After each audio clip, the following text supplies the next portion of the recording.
حسین پاک کی شہادت ہے، لیکن ہمارے لیے عبرت کی بات کیا ہے؟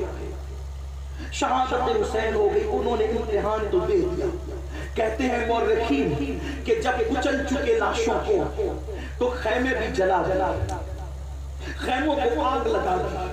اب چند وجود بچے تھے، امام پاک کی بیویاں تھیں، امام پاک کی 2 بہنیں تھیں، اور امام پاک کے بچے اور کچھ بچے اور کچھ خواتین، کل ملا کر کے 10 یا 12 افراد پر مشتمل وہ چھوٹا سا قافلہ بچا تھا۔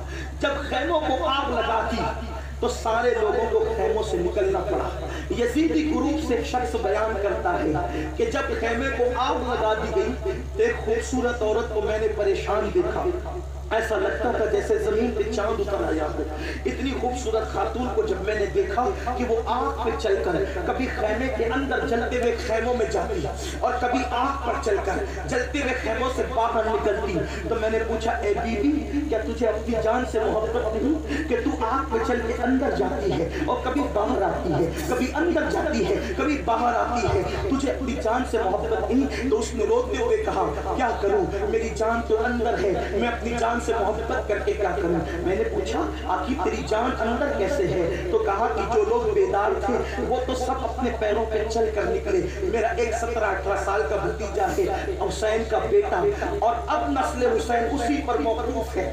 وہ علی اوسط جسے زین العابدین کہتے ہیں، زین العباد کہتے ہیں، سید سجاد کہتے ہیں، کہنے لگی وہ اندر بے ہوش پڑا ہوا ہے، اگر میں اس کو نکالنے میں ناکام ہو گئی تو میرے بھیا حسین کی نسل ختم ہو جائے گی۔ وہ کہتا ہے لیکن چونکہ کوئی مدد کرنے والا نہ تھا، کوئی امداد کرنے والا نہ تھا، اللہ اکبر، اندازہ تو کریں وہ وقت کیسا تھا، وہ حالات کیسے تھے کہ سب کی مدد کرنے والا رسول آج اس کی اولاد کی کوئی مدد کرنے والا نہیں، سب کی کائنات کی مدد کرنے والا مولا علی ان کی اولاد کی آج کوئی مدد کرنے والا نہیں۔ کیسا امتحان ہے، پشت زمین میں دیکھا، چشم فلک میں دیکھا۔ وہ بیان کرتا ہے کہ اس عورت کو میں نے پھر آگ پر چلتے جا کر کے دیکھا اور اس نے پوری طاقت کو اکٹھا کیا اور 17-18 سال کے اس جوان سال بیمار زین العابدین کو جو بے ہوش خیمے میں پڑے ہوئے تھے اس نے اپنے کندھوں پہ ڈالا اور آگ پر چلتی ہوئی لے کر باہر نکلی۔ اس موقع پر پہنچ کر ہم سیدہ زینب کو کس الفاظ میں خراج پیش کریں؟ سیدہ زینب نے کربلا کی زمین سے خواتین اسلام کو یہ پیغام دیا کہ عورت گھر میں کپڑا دھلنے والی کا نام صرف نہیں ہے، عورت گھر میں صرف کھانا پکانے والی کا نام نہیں ہے، اگر عورت زینب بن جائے تو مردوں سے بڑا کارنامہ کبھی کبھی عورتیں انجام دیتی نظر آتی ہے۔ اس کارنامے کو دیکھو تو صحیح، ایک زین العابدین کی جان کو بچا کر سیدہ زینب نے قیامت تک کے حسینی سیدوں کو نئی زندگی عطا کرتی ہے۔ زینب تیری عظمت کو سلام ہو، تو نے ایک زین العابدین کو کیا بچایا، محمد باقر کو بھی بچایا، جعفر صادق کو بھی بچایا، موسیٰ کاظم کو بھی بچایا، علی رضا کو بھی بچایا، باقی کو بھی بچایا، نقی کو بھی بچایا، حسن عسکری کو بھی بچایا، سرکار غریب نواز کو بھی بچایا، وارث دیوا کو بھی بچایا، صاحب برکت اللہ کو بھی بچایا، آل رسول احمدی کو بھی بچایا، ارے دعوت الصغرا کو بھی بچایا، اس لیے کہ زین العابدین کی زندگی کیا بچی، قیامت تک کی حسین کی نسل میں ہو۔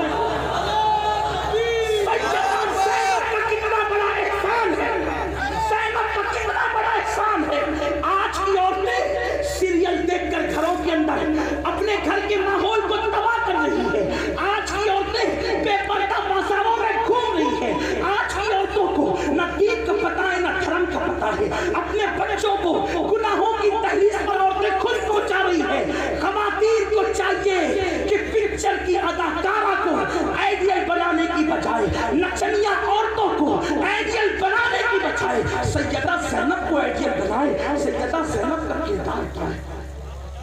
امام زین العابدین کو کیا بچایا؟ گویا کہ 9 اماموں کی امامت کو بچایا، 9 اماموں کی امامت کو بچا لیا۔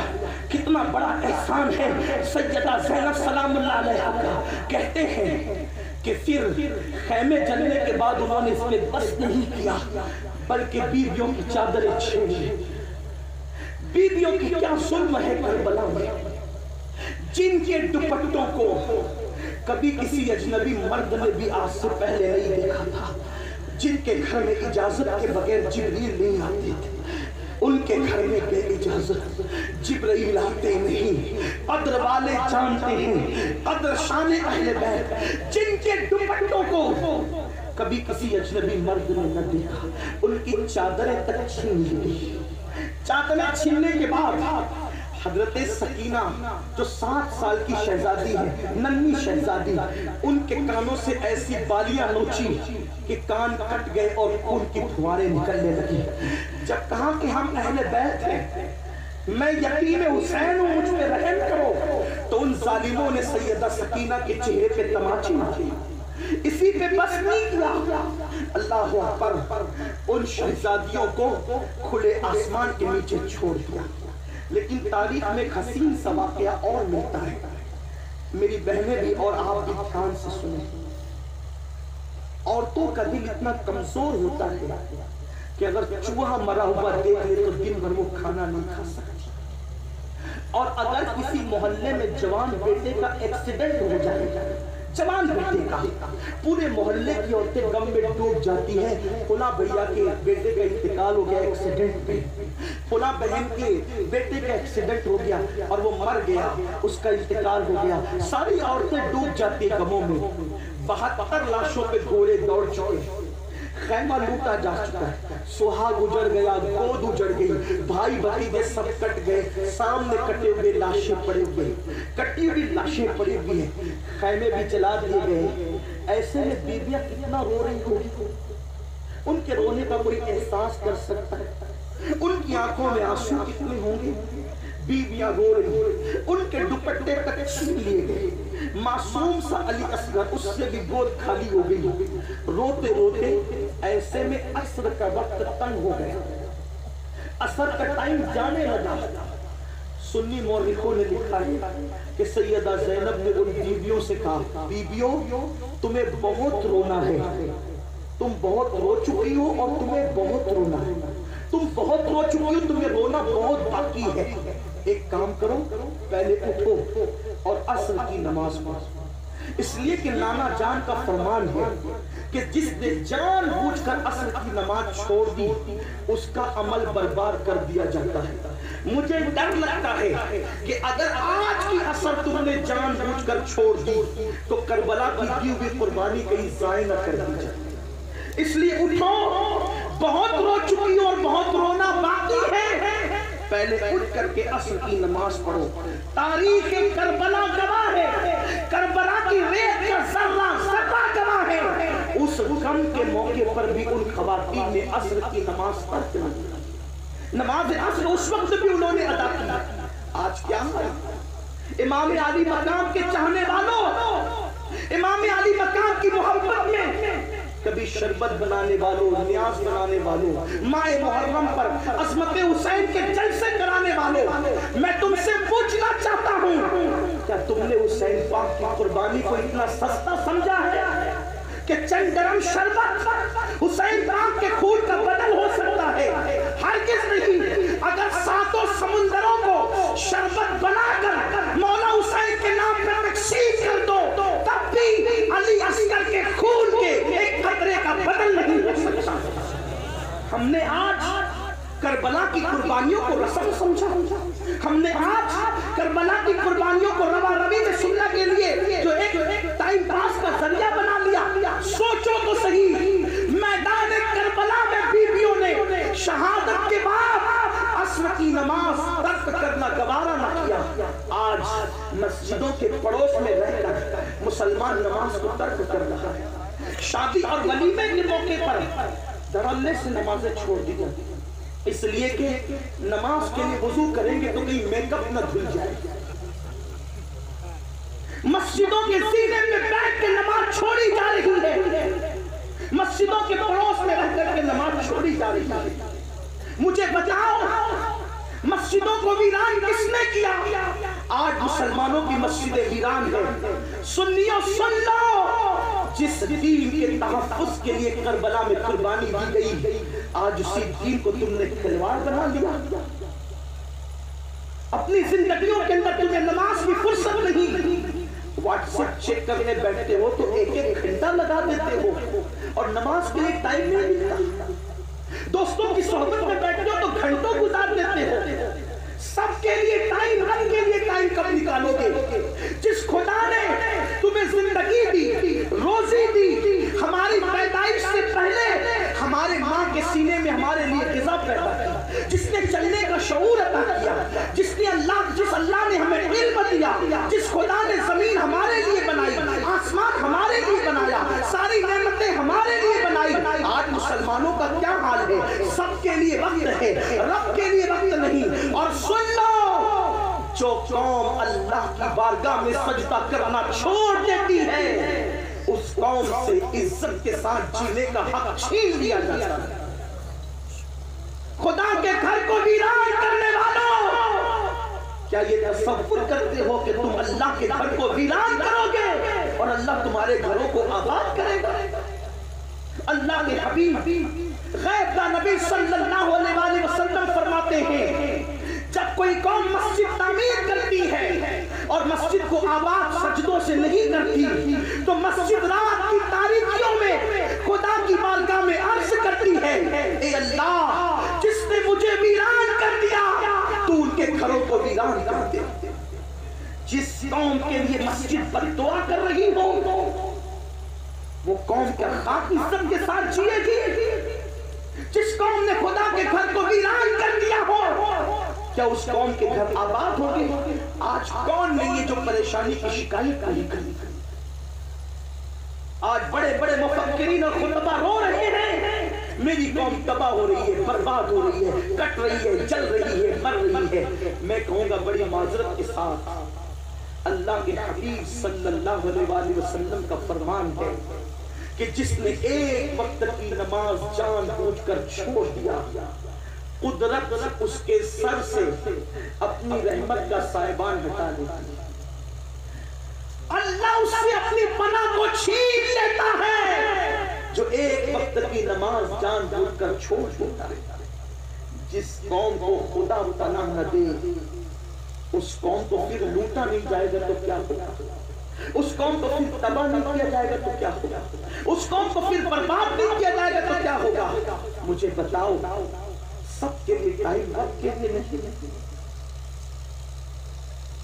مسلمان کسی در پر جا کر کبھی نہ جھکتا اگر وہ اللہ کی بارگاہ میں جھکتا رہتا. جب سے تم نے رب کی بارگاہ میں جھکنا چھوڑ دیا تم در در کے بھکاری بن گئے. ورنہ مجھے بتاؤ، مسلمان پہلے بادشاہ تھا، اب تو حالت یہ ہے کہ مسلمانوں کی بیٹیاں برقع پہن کر سگنلوں پہ بھیک مانگ رہی ہیں. مسلمانوں کے چھوٹے چھوٹے بچے کافروں کے میلوں میں جا کے بھیک مانگ رہے ہیں. بھکاری کیوں ہو گئے؟ اس لیے کہ قدرت کا در تم نے چھوڑ. قوت القلوب میں شیخ ابو طالب مکی رحمت اللہ علیہ حدیث لکھتے ہیں کہ اذان سے لے کر کے جماعت تک کا جو وقفہ ہوتا ہے وہ وقت شب قدر کی طرح ہوتا ہے.